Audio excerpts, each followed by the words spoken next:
계란으로 바위치기라는 제목으로 하나님 말씀 전하겠습니다. 여러분, 우리가 다윗의 일생을 이야기할 때 그의 인생의 전반기와 후반기를 구분짓는 분기점이 되는 사건이 뭐라고 그랬습니까? 바로 밧세바 사건이라고 말씀드렸습니다. 밧세바 사건 이전에 다윗은 어떠한 사람이었습니까? 우리가 잘 알고 있는 대로 멋있고 믿음 좋고 인품이 남다르고 훌륭하고 열심 있고 용감하고 탁월한 지도자로 또 왕으로 얼마나 귀하게 쓰임받았는지 모릅니다. 그런데 밧세바 사건을 통해서 그 이전에 보여주었던 모든 멋지고 대단하고 훌륭한 그 모든 것들이 뭐가 된 거예요? 아무것도 아닌 것이 되어버린 것입니다. 밧세바 사건 이후에 이 다윗의 모습을 우리가 추적해 따라가 보면 예전에 보였던 그 골리앗 앞에서 너는 칼과 창과 단창으로 내게 나아오거니와 나는 만군의 여호와 이름으로 내게 달려가노라, 이런 멋진 모습이 등장하지 않습니다. 밧세바 사건 이후에 그 이전에 사울에게 보여주었던 그와 같은 관대함, 그것을 통해서 자신의 의로움을 드러내었던 다윗의 모습을 우리가 찾아보지 못해요. 이 밧세바 사건 지나고 난 뒤에 예전에 그가 언약궤를 다윗성으로 옮기기 위해서 그렇게 열심을 내었던, 열정이 가득했던, 피가 끓고 있던 이 하나님을 향해서 그 피가 끓고 있던 이 다윗의 모습을 우리가 찾아볼 수 없습니다. 왜 그럴까요? 왜 다윗은 이 밧세바 사건 이후와 이전이 이렇게 달라질 수 있단 말입니까? 우리가 성경 말씀을 가만히 묵상에 들어가 보면 우리가 한 가지 중요한 이야기를 빠지지 않고 해야 됩니다. 그게 무엇이냐면 바로 죄의 문제예요. 이전에 우리가 보았던 멋지고 훌륭하고 대단하고 탁월하였던 이 다윗이 이 죄의 문제 앞에 거꾸로 넘어지게 될 때, 그 이후에 지금 다윗이 보여주었던 그 모든 삶의 궤적을 따라볼 때 자기가 지은 죄로 말미암아서 하나님과 사람들 앞에 얼마나 수치스럽고 부끄러운 존재인가를 마침내 알게 되었다라고 이야기할 수 있습니다. 사실 이거는 하나님 앞에 갈 필요도 없지요. 나라의 국법을 가지고 만약에 정확하게 다스린다고 한다면 이 다윗이야말로 당연히 법에 따라서 사형 선고를 받는다고 해도 사실은 할 말이 없는 인생이라고 이야기할 수 있는 거예요. 그런데 그 끔찍한 죄를 짓고 난 뒤에도 계속해서 왕위에 올라가 있다는 거예요. 왕으로 통치하고 있다는 거예요. 그 자리가 다윗에게 얼마나 어렵고 힘든 자리가 되었을까를 우리가 짐작해 볼 수 있는 것입니다. 밧세바 사건을 잊고 난 뒤에 다윗은 하나님 앞에서 철저히 회개합니다. 자기가 얼마나 부끄러운 죄인이었는지, 자기가 하나님의 용서와 은혜가 없이는 단 한순간도 살 수 없는 인생임을 겸손히 고백하면서 침상이 젖도록 눈물로 기도하게 될 때 하나님께서 그의 기도를 들으시고 그를 용서해 주시지요. 분명히 나단 선지자를 통해서 용서해 주시겠다고 약속합니다. 그런데 용서함 받고 난 뒤에 그의 인생의 여정을 따라가 보면 쉬운 길이 아니라는 거예요. 평탄한 길이 아니라는 거예요. 얼마나 처절하고 힘들고 괴로운 길을 걸어가는가 우리가 보게 됩니다. 다윗의 장자였던 암논은 아버지 다윗과 같이 이복 누이였던 다말을 성폭행하여 성범죄자가 됩니다. 이 일 후에 다윗은 화를 내지만 암논에게나 다말에게 어떠한 행위를 하였는지 성경은 기록하지 않습니다. 다윗이 암논에게 아무런 액션도 취하지 않자 다말의 친오빠였던 압살롬이 2년 뒤에 아버지 다윗이 그랬던 것처럼 배다른 형 암논을 죽이고 살인자가 되지요. 이 일이 일어나고 난 뒤에도 다윗은 아무런 액션을 취하지 않습니다. 왜 그랬을까? 이미 자신부터가 너무나 부끄러운 죄를 저질렀습니다. 수치스러운 자가 되었습니다. 그와 같은 자리에서 어떻게 암논을 법에 따라 심판할 수 있겠냐고요. 어떻게 압살롬을 법에 따라 재판하고 그를 정죄할 수 있겠냐고요.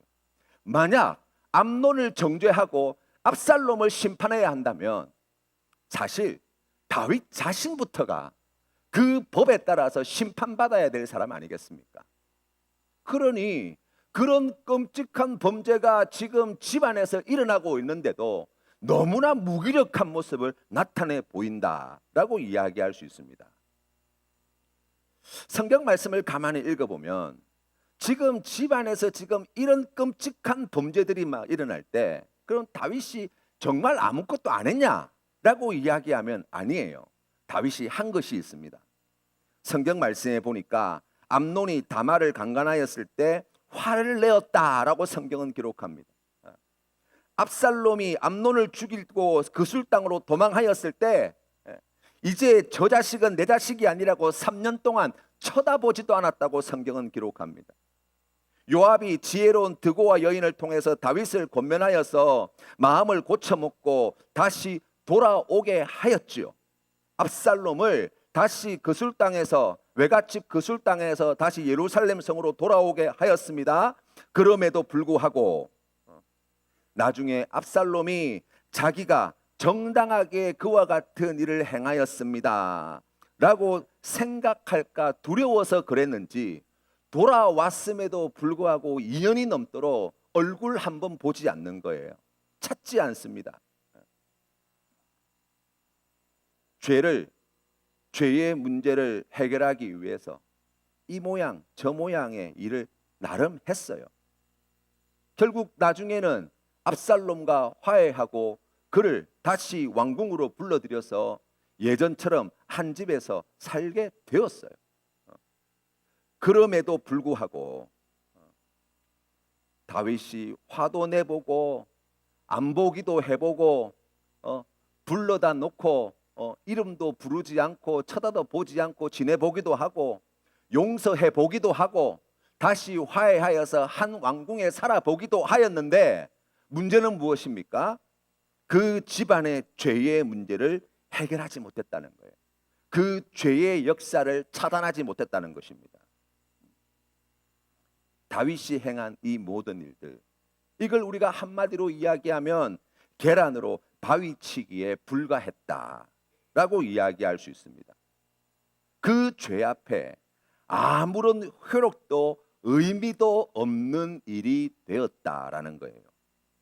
오히려 성경 말씀을 찾아보면 압살롬이 그 그술 땅에서 돌아와서 아버지와 화해하고 용서함 받고 난 뒤에 그때부터 이 압살롬은 형을 죽인 살인자 이 압살롬이 나라를 아버지 손에서 빼앗을 작전을 펼치기 시작합니다. 쿠데타를 모의하죠. 아버지 다윗을 죽이려고 하는 거예요. 뿐만 아니라 백주 대낮에 왕의 후궁 10명과 10명을 범하는 그와 같은 끔찍한 범죄를 저지릅니다. 족보로 따진다면 어머니 뻘 되는 사람들 아닙니까? 그런데 그 끔찍한 죄를 이 백주 대낮에 압살롬이 저질렀다고 성경은 이야기하는 거예요. 요압의 손에 죽었으니 망정이지. 죽기 전까지 그 죄의 역사는 중단 대비 없이 오히려 더 깊은 죄, 더 끔찍한 죄를 압살롬이 저질렀더라라고 성경은 이야기하고 있는 거예요. 우리가 여기서 꼭 알아야 되는 것이 있어요. 여러분, 사람들은 자기가 저지르는 죄가 어떤 값을 가지고 있는지 사실 잘 몰라요. 내가 지금 죄를 짓는 이 죄가 어떤 결과를 가져오는지 사실 우리는 잘 모르고 죄를 지어요. 예를 들면 아담과 하와의 이야기를 우리가 압니다. 스스로 하나님 자리에 올라서 자기 스스로 선악을 판단하려고 하였던 그 죄를 짓기 위해 선악과를 따먹었습니다. 동산에서 쫓겨났습니다. 이것은 두 사람이 하나님 앞에 저지른 죄라고 이야기할 수 있습니다. 그런데 그 죄의 결과는 무엇이었습니까? 로마서 5장 12절 말씀에 이렇게 이야기합니다. 그러므로 한 사람으로 말미암아 죄가 세상에 들어오고 죄로 말미암아 사망이 들어왔나니 이와 같이 모든 사람이 죄를 지었으므로 사망이 모든 사람에게 이르렀느니라. 아멘.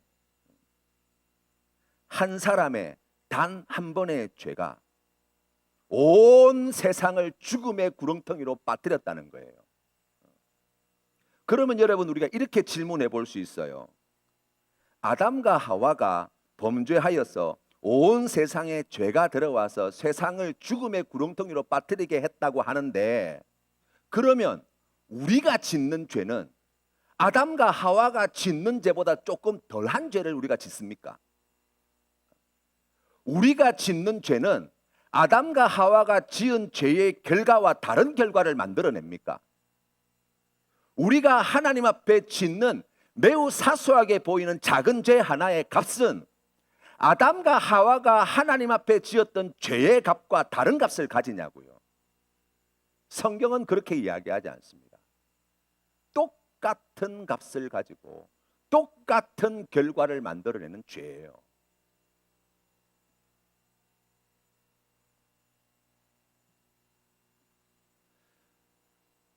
우리가 죄를 범하게 될 때 그 죄는 우리의 삶뿐만 아니라 다른 사람의 삶에도 너무나 큰 영향을 미치는 것이죠.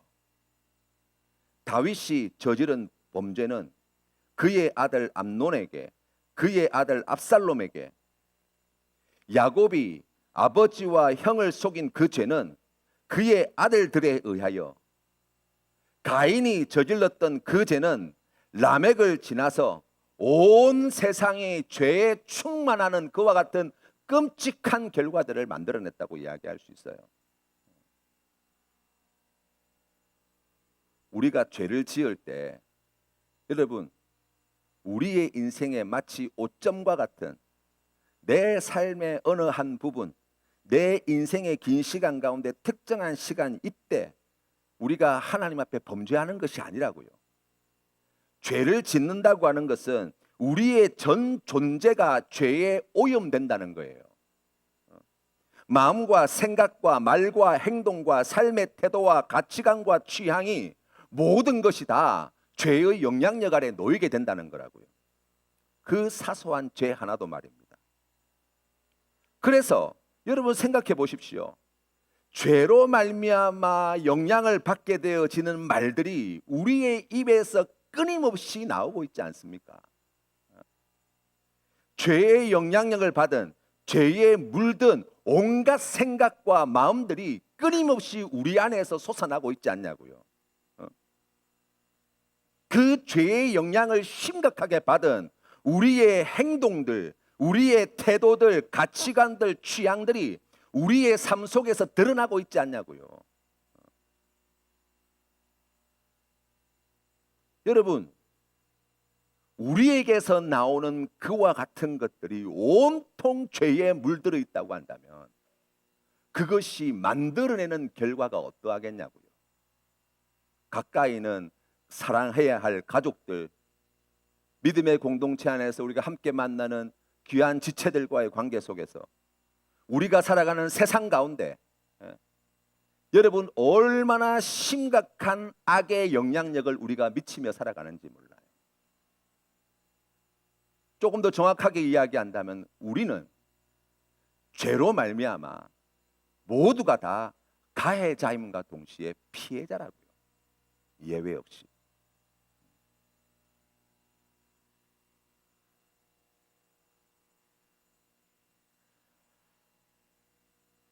우리가 누구에게 얼마만큼의 죄를 짓는지 여러분 계산할 수 있습니까? 죄에 물든 이 마음에서 나오는 내 입에서 내뱉어진 이 말 한마디가 어떤 결과들을 만들어냈는지 여러분 계산해낼 수 있습니까? 아니요, 없어요.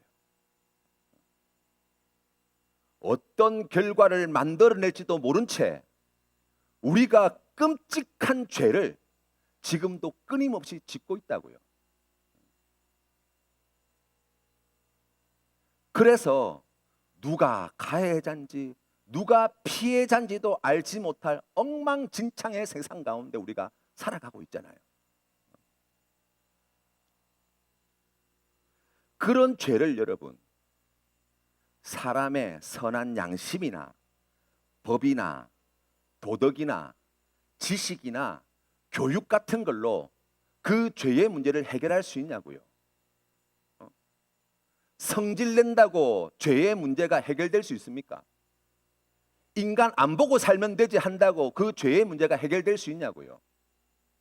좋은 마음에 화해한다고 해서 그 죄의 결과가 달라질 수 있습니까? 내가 용서한다고 해가지고 그 죄가 이 땅에서 사라집니까? 아니에요.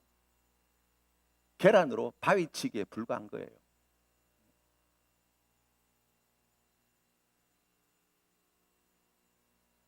아담과 하와가 동산에 쫓겨나고 얼마간의 시간이 지나고 난 뒤에 첫 번째 아들 가인과 아벨을 낳았지요. 그 가인이 아벨을 죽여요. 아담과 하와가 전혀 예상하지 못했던 결과예요. 그렇게 되리라고 상상조차 하지 못했어요. 그런데 그런 일이 벌어지는 거예요. 가인은 하나님으로부터 벌을 받은 사람이에요. 자기의 인생이 유리하는 자가 되어서 정말 어디에서 무슨 일을 만날지 알지 못하여서 하나님의 은혜를 구했다고 성경은 이야기하잖아요. 그런데 그의 후손 라멕은 성경 말씀에 보니까 가인이 지은 죄를 우습게 여길 만큼 자기에게 상처를 입힌 소년을 죽인 것을 부끄럽게 여기거나 감추지 않습니다. 오히려 자랑하죠. 그리고 가인을 죽인 자는 벌을 7배 받지만 자기한테 해코지한 자에게 77배로 갚아줄 것이라고 그렇게 자랑하며 다닙니다. 그것을 가인이 상상할 수나 있었겠냐고요. 얼마 안 가서 온 세상이 죄가 가득 차서 그렇게 사랑이 많으시고 그렇게 오래 참기를 잘하시는 하나님께서 도저히 견딜 수가 없어서 세상을 마침내 물로 심판하셨다고 성경은 이야기하잖아요.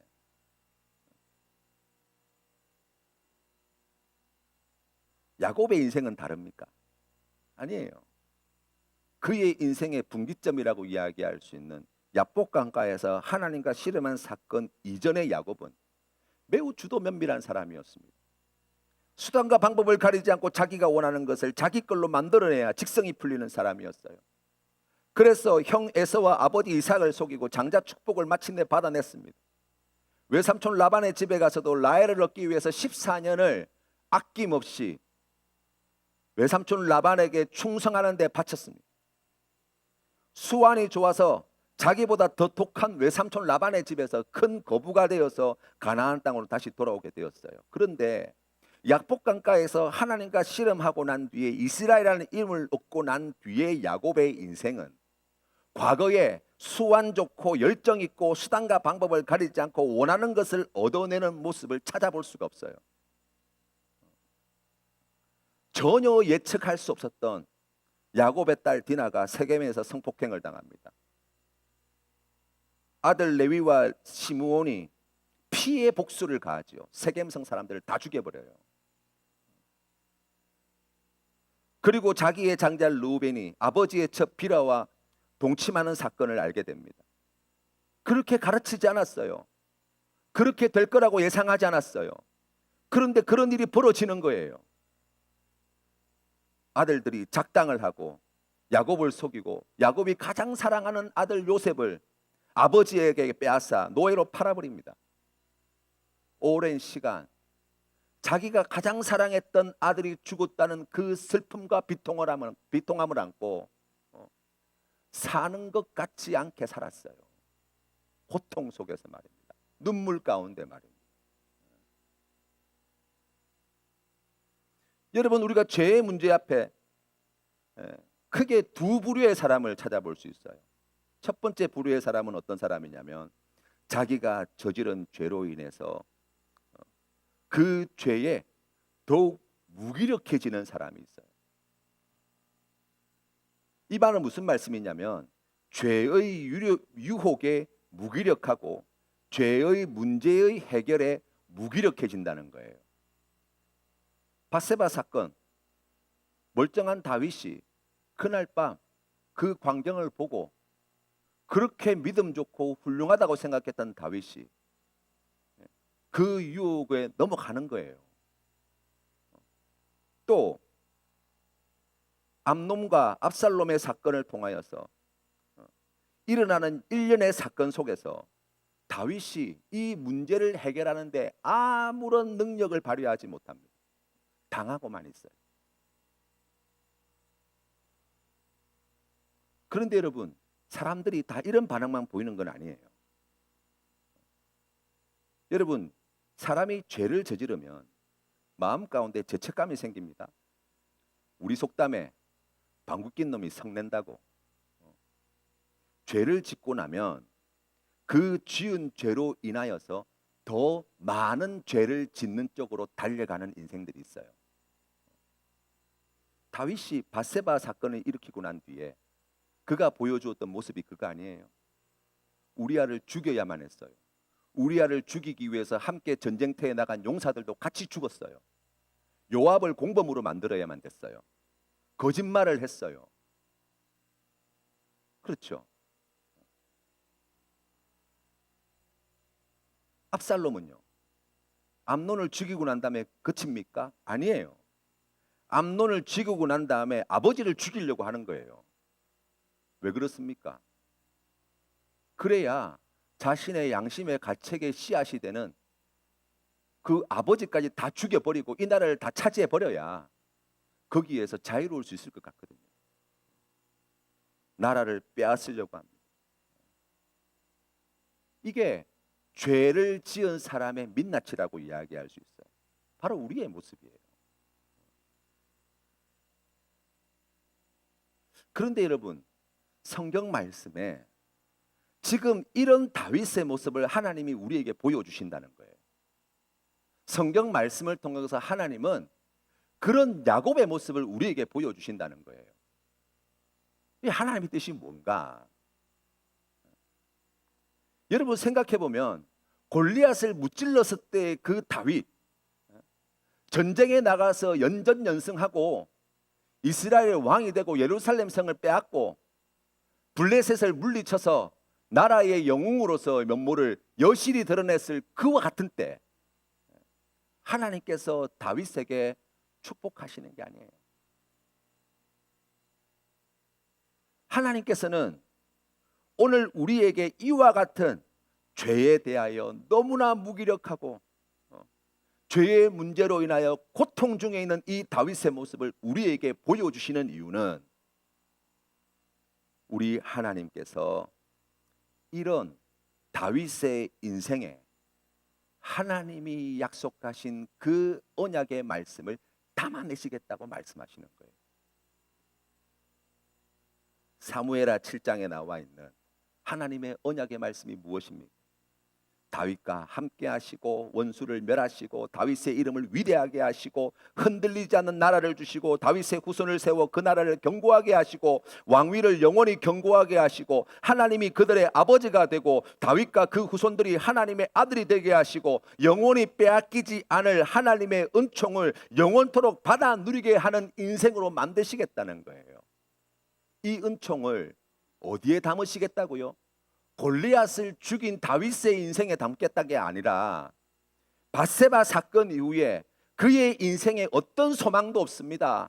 죄에 너무나 무기력한, 죄로 말미암아 엄청난 고통을 겪고 있는 이 깨어진 질그릇과 같은 다윗의 인생에 담아내시겠다는 거예요. 그것이 우리 하나님의 뜻입니다. 야곱의 인생도 마찬가지죠. 이스라엘이라는 새 이름을 받고 난 뒤에 그의 집안에서 일어났던 이와 같은 끔찍한 죄의 모습, 거기에 너무나 무기력한 야곱의 모습을 통해서 하나님께서 말씀하시는 것은 아브라함에게 주신 언약의 말씀, 이삭에게 주신 언약의 말씀, 야곱에게 약속하신 그 귀한 언약의 말씀을 깨어진 질그릇과 같은 바로 이 그릇에 담아내시겠다는 거예요.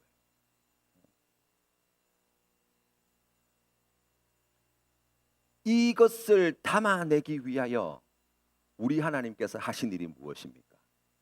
먼저 자신의 독생자를 세상에 보내시고 십자가에 못 박아 죽이셔서 우리가 하나님 앞에 저지른 그 모든 죄의 값을 한 푼도 남기지 않고 예수 그리스도에게서 다 받아내셨다고 성경은 이야기하는 거예요. 그래서 여러분, 우리가 주님 앞에 나아갈 때 고린도후서 4장 7절 말씀의 고백이 가능한 것입니다. 우리가 이 보배를 질그릇에 가졌으니 이는 심히 큰 능력은 하나님께 있고 우리에게 있지 아니함을 알게 하려 함이라. 우리가 사방으로 우겨쌈을 당하여도 쌓이지 아니하며 답답한 일을 당하여도 낙심하지 아니하며 박해를 받아도 버림받지 아니하며 거꾸러뜨림을 당하여도 망하지 아니하고 우리가 항상 예수의 죽음을 몸에 짊어짐은 예수의 생명 또한 우리의 몸에 나타내게 하려 함이라. 한 사람의 범죄로 말미암아 세상에 사망이 들어왔다면 그 한 사람을 통하여 하나님께서는 이 세상에 생명을, 예수 그리스도를 구주로 영접한 모든 자에게 영광을 약속하고 계시다고 성경은 말씀합니다. 베드로전서 1장 7절 말씀에 너희 믿음의 확실함은 불로 연단하여도 없어질 금보다 더 귀하여 예수 그리스도께서 나타나실 때에 칭찬과 영광과 존귀를 얻게 할 것이라. 이 귀한 것을 깨어진 질그릇과 같은 우리의 인생에 마침내 담아내고야 말겠다. 이 귀한 복음을 다윗의 인생을 통해서 우리에게 말씀하고 있는 거예요. 사랑하는 성도 여러분, 예수 믿는 성도의 인생은 그 모양이 어떠하든지 결코 초라하지 않습니다. 예수 그리스도를 주로 고백하는 자의 삶은 그의 삶의 형편이 어떠하든지 결코 가난하지 않습니다.